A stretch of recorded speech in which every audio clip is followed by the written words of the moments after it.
Here's a question from Candace. Jim, is it possible for others to visit and speak to the Ascended Masters in their dream time the way that you do? Is it more possible now because of all of this amazing energy influx? Well, you do it every night. You know, the most remarkable part of all this is a lot of the noise is vibrating in the physical density of the body. So when you leave, that astral, emotional, mental, spiritual body leaves, the physical body holds on to where you left from. You know, it's like if you have a bad day and go, I just have to go to sleep. When you get to go to sleep, because usually you're restless, but when you go to sleep, the body begins to heal itself, but you, the mental, emotional, spiritual part of you, leave. You pass through the astral zones, and then you go back into the etheric realms. You're fully conscious.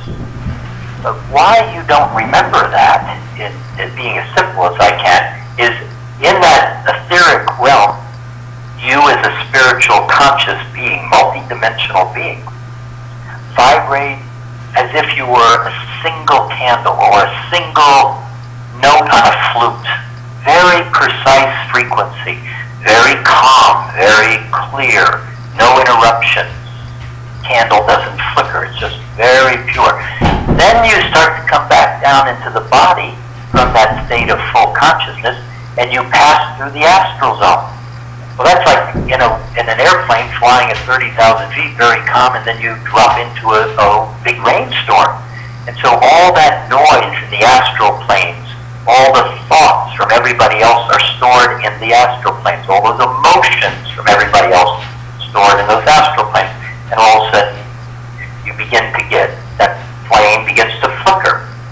And then you come back into the body, and what's fascinating, again, simpleness, is what you know as acupuncture points. There are far more than the ones that are on the map, but those are the docking points. So the emotional astral body comes back to the body, and it lines up perfect with the acupuncture points. And acupuncture points are like little magnets or vortexes. If you turn them one way, they magnetize very tight. If you turn them the other way, they loosen up and the magnetic field goes away.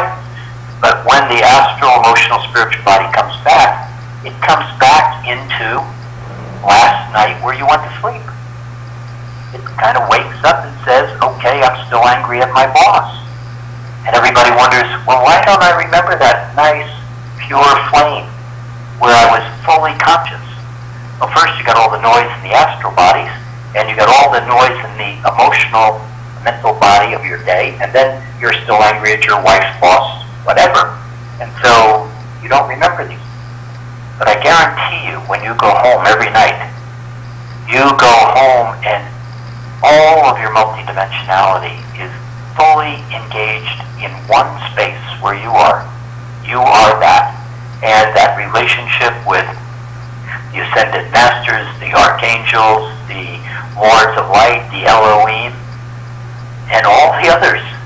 You sit at that table every night with Yeshua and the Buddha and the Archangel Michael. You have that command and that presence every night. So this attention point is what allows you to manage that energy flow in the body. You keep all the noise outside of your auric field. There's a tool called the Rose. YouTube, Mastering Alchemy, free, right up front. It allows you to understand how to manage your energy field, how to get into the center of your head, how to get into the higher mind, how to simply create a nice connected breath, and then observe.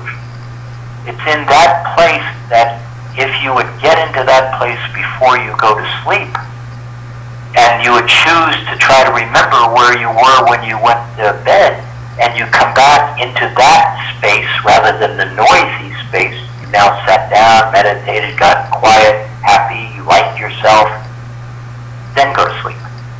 The odds of remembering those conversations much,